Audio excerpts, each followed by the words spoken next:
各位健脑房频道的朋友们，大家好。现在要为各位介绍的是Ujjayi Pranayama 胜利呼吸法。这个呼吸法的练习，喉咙要收缩一半，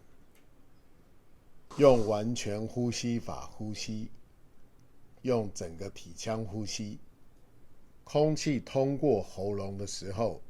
可能会发出轻微摩擦的声音，试着让自己的呼吸时间延长1倍以上。因为呼吸的时间延长，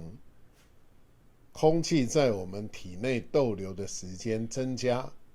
这个动作会让我们的体温微微的升高，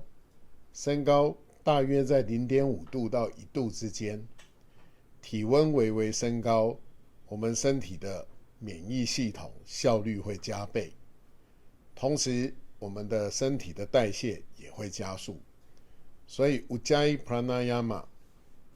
就是帮助我们加速代谢，体温微微升高，身体的免疫系统能力提高，对抗病毒细菌的能力大幅度成长，让我们身体可以保持健康。同时 Ujjayi Pranayama 不只是在坐姿的时候可以练习，在动态的体式练习上也可以运用 Ujjayi Pranayama， 这会让我们的代谢加快，身体的脂肪燃烧也会加速，让我们更容易的对身体的控制力、专注力都可以提升。